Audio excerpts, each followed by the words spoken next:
পশ্চিমবঙ্গের ক্ষমতা হারানোর মাসখানেক পর কলকাতার ধর্মতলার ওয়াই চ্যানেলে ধর্ণা মঞ্চ থেকে বাংলাদেশের এক হাই প্রোফাইল রাজনৈতিক হত্যাকাণ্ড নিয়ে বিস্ফোরক দাবি করলেন সাবেক মুখ্যমন্ত্রী মমতা বন্দ্যোপাধ্যায়।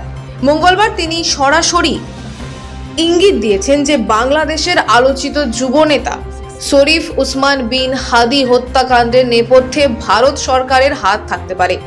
মমতার দাবি, এই খুনের সঙ্গে জড়িত মূল আত্মায়ীরা মেঘালয় সীমান্ত পেরিয়ে পশ্চিমবঙ্গে প্রবেশের পর রাজ্য পুলিশের স্পেশাল টাস্ক ফোর্স STF তাদের গ্রেফতার করেছিল।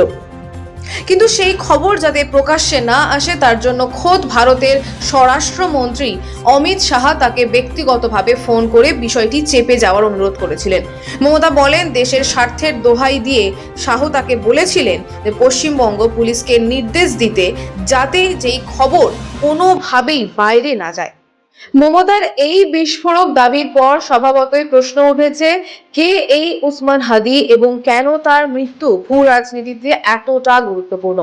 32 বছর বয়সী শরীফ উসমান বিন হাদি ছিলেন বাংলাদেশের 2024 সালের জুলাই গণ অভ্যুত্থানের অন্যতম আলোচিত মুখ এবং ইনকিলাব মঞ্চের প্রতিষ্ঠাতা মুখপাত্র। ঝালকাঠির এক মাদ্রাসা শিক্ষকের সন্তান হাদি ঢাকা বিশ্ববিদ্যালয়ের রাষ্ট্রবিজ্ঞান বিভাগ থেকে পড়াশোনা শেষ করে একটি বেসরকারি বিশ্ববিদ্যালয়ে শিক্ষকতা করতেন। জুলাই অভ্যুত্থানের পর তিনি বাংলাদেশের রাজনীতিতে এক প্রখর ভারত বিরোধী কণ্ঠস্বর হিসেবে আত্মপ্রকাশ করেন। শেখ হাসিনার ক্ষমতাচ্যুতির পর আওয়ামী লীগকে নিষিদ্ধ করার দাবি তোলার পাশাপাশি তিনি বৃহত্তর বাংলাদেশের এক বিতর্কিত মানচিত্র প্রকাশ করেছিলেন, যেখানে ভারতের উত্তর পূর্বাঞ্চল এবং পশ্চিমবঙ্গকে বাংলাদেশের অন্তর্ভুক্ত দেখানো হয়েছিল। তার এই আগ্রাসী অবস্থান তাকে তরুণ সমাজের একাংশের কাছে তুমুল জনপ্রিয় করে তুলেছিল এবং আসন্ন নির্বাচনে তিনি ঢাকা 8 আসন থেকে স্বতন্ত্র প্রার্থী হিসেবে প্রতিদ্বন্দ্বিতার প্রস্তুতি নিচ্ছিলেন। এই রাজনৈতিক উত্থানের মাঝেই 2025 সালের 12 ডিসেম্বর দুপুরে ঢাকার পুরানা পল্টনের বক্স কালভার্ট রোডে এক সুপরিকল্পিত গুপ্ত হত্যার শিকার হন হাদি। জুমার নামাজের পর একটি ব্যাটারি চালিত রিকশায় যাওয়ার সময় মোটরসাইকেলে আসা আত্মায়ীরা খুব কাছ থেকে তার মাথায় গুলি করে। গুরুতর আহত অবস্থায় তাকে ঢাকা মেডিকেল থেকে এভার কেয়ার হয়ে উন্নত চিকিৎসার জন্য সিঙ্গাপুর জেনারেল হাসপাতালে নিয়ে যাওয়া হয়। চিকিৎসকদের সব চেষ্টা ব্যর্থ করে 18 ডিসেম্বর তিনি শেষ নিঃশ্বাস ত্যাগ করেন। তার এই মৃত্যুকে কেন্দ্র করে বাংলাদেশে তীব্র রাজনৈতিক অস্থিরতা ও বিক্ষোভ ছড়িয়ে পড়ে। এই হত্যাকাণ্ডের তদন্তে নেমে ঢাকা মহানগর পুলিশের গোয়েন্দা শাখা DB জানায় যে যিনি শুটার ছিলেন তিনি ছিলেন ফয়সাল করিম মাসুদ এবং তার সহযোগী ছিলেন আলমগীর হোসেন। অপরাধ সংঘটিত করার পর তারা ভারতে পালিয়ে যায়। চলতি বছরের মার্চ মাসের শুরুতে এই ফয়সাল এবং আলমগীরকে উত্তর 24 পরগনার বনগাঁ এলাকা থেকে গ্রেফতার করে পশ্চিমবঙ্গ পুলিশের STF। তাদের সীমান্ত পার হতে সাহায্য করার অভিযোগে ফিলিপ সাংমা নামে অপর এক ব্যক্তিকেও গ্রেফতার করা হয়।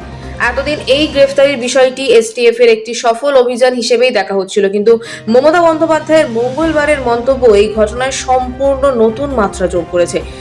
মমতা স্পষ্ট জানিয়েছেন যে সরকার পরিবর্তন হলেও তার কাছে সমস্ত তথ্য সংরক্ষিত আছে।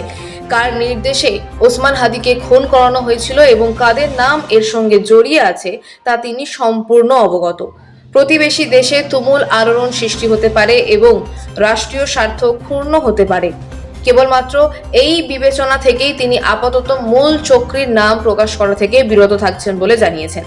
তবে তার এই মন্তব্য ইতিমধ্যেই রাজনৈতিক মহলে তীব্র বিতর্কের জন্ম দিয়েছে, যা ওসমান হাদি হত্যাকাণ্ডকে নিছক একটি রাজনৈতিক খুন থেকে বৃহত্তর ভূ রাজনৈতিক ষড়যন্ত্রের পর্যায়ে উন্নীত করেছে। STFও করতো না। বাংলাদেশ থেকে একটা বড় খুনিকে STF অ্যারেস্ট করেছিল, জেনে রাখুন। যা নিয়ে বাংলাদেশে অনেক রেভলিউশন হয়েছিল। অন্য দেশের কথা আমি বলছি না, আমার বলার অধিকার নেই, কিন্তু আমি যেটা বলছি পয়েন্টটা, তারপরে তারা মেঘালয় দিয়ে বাংলায় চলে আসে। বাংলায় যখন চলে আসে তখন আমাদের STF তাকে ধরে, এটা তাদের ক্রেডিট।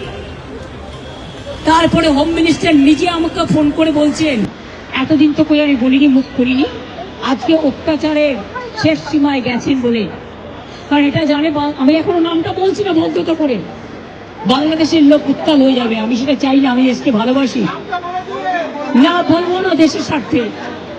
কি বললেন आप? थोड़ा आपको बंगाल पुलिस को बोल दो ये बात बाहर में नहीं कहने के लिए,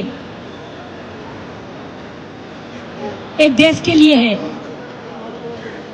কাকে দিয়ে খুন করিয়েছিলেন, কার কার নাম বেরিয়েছিল, আজ গভর্নমেন্ট চেঞ্জ হলেও মনে রাখবেন আমি তো সবটাই জানি। আমার হৃদয়টাই একটা কথা ভান্ডার, তথ্য ভান্ডার, সত্য ভান্ডার। আমি তো সম্পদের ভয়ে কর্মীদের জলে ভাসিয়ে দিয়ে দল ছেড়ে চলে যাব না। আমার তো অ্যাক্সিডেন্ট লাগতো, আমাকে তো কতবার বলেছে क्या चाहिए हर कुछ कर देंगे अगर आप हमको मदद करेंगे तो। শুনুন, আমাদের পার্টির একটা নীতি আছে, আদর্শ আছে, দর্শন আছে। আজকে আমার দুঃখ একটাই, যাদের জন্য সারা জীবন করেছি তারা আজকে গদ্দারের সাথে লাইন করছে।